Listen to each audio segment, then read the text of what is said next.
Hi guys, I'm just doing a video for today, Friday, just because I feel like it instead of typing stuff. So basically, I just wanted to let you know about the virtual classroom that's happening today.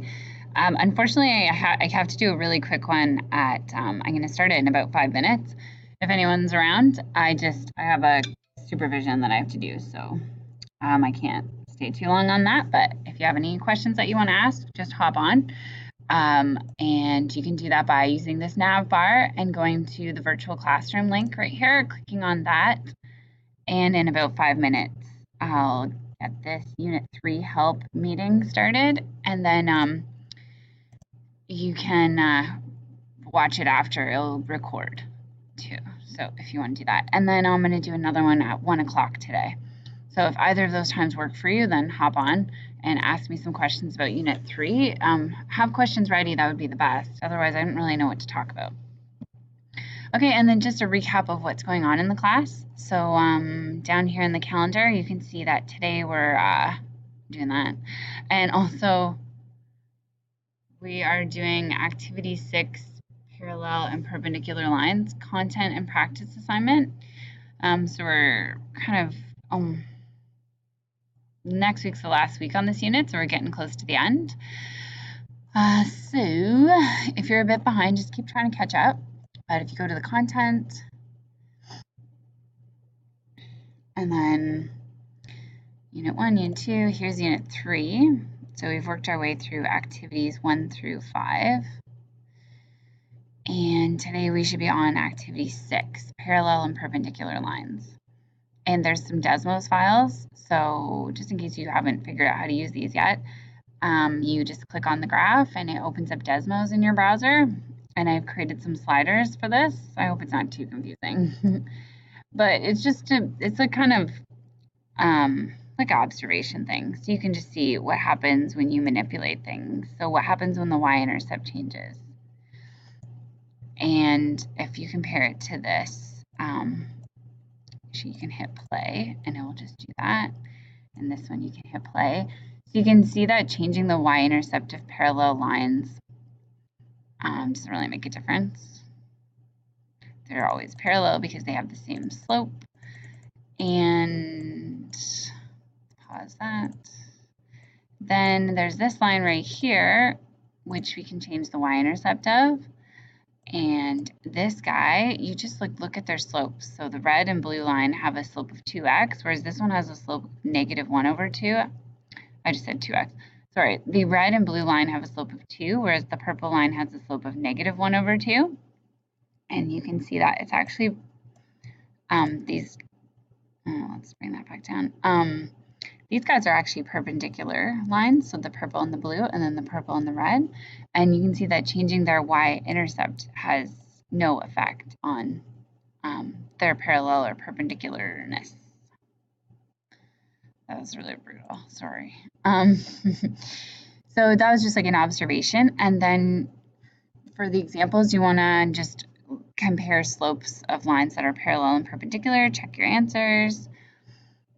Find the equation of a line that's parallel to this one and passes through this point. And there's an answer, find the equation of a line. So there's all that. And then finally, if you're like, what is going on? You can watch this video on parallel and perpendicular lines. It's basically just looking at slopes. That's your main parallel perpendicular line observation that you want to make. And then there's just a practice assignment for you to work on. And if you can do all these questions, you're good. And then there's answers. That's what we're doing today. Parallel, perpendicular stuff.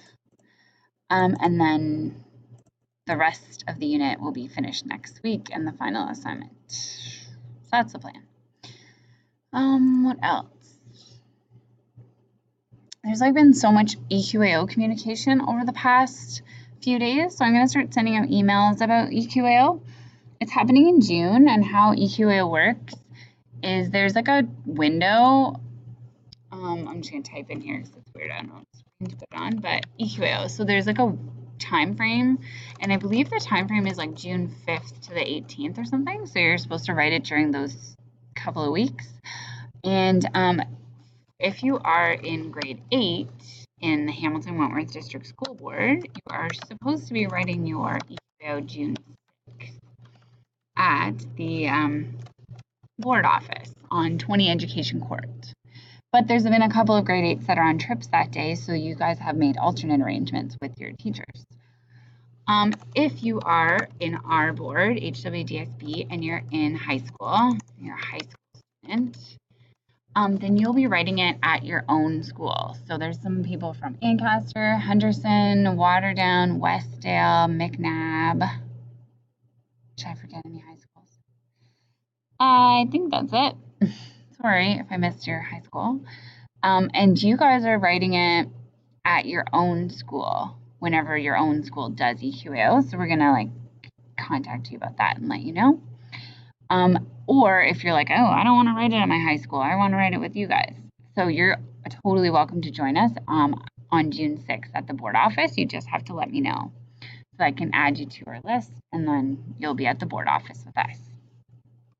If you are from a different board, which maybe 11 of you are a different board.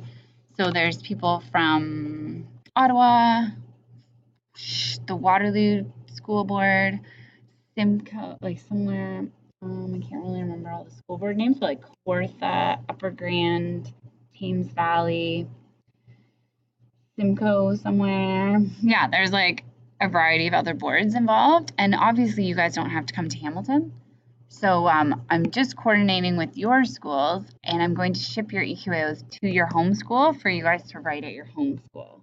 So you'll be talking with maybe a guidance counselor or the math teacher at your school, and they'll be kind of figuring out where you guys and when you guys are going to write EQAO.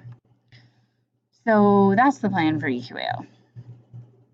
And if you guys have any questions about anything, feel free to email me.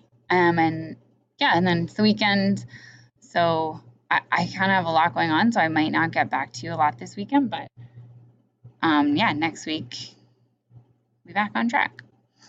Okay, thanks guys. One more thing. Sorry. Midterm report cards. So high schools get those today. But unfortunately, e-learning report cards are a bit slow because they have to get mailed. So I think if you're in grade 8, I don't know how long you'll have to wait, but you'll have to wait a little while. And I'm not really sure the other high schools and out of board people, you might have to wait a while too. So your mark's going to be so outdated by the time you get your midterm, because I think I had to do my midterms by April 12th. So by the time you get them, that mark is so outdated. So really you need to be going to the class marks page and just checking here. And if your parents are wondering and they're like, why do you have a 30%? I'm so sorry, but someone had a 30 on their midterm, but then they completed everything from unit 2 and now they have an 80. So that's so different than what's on your report card.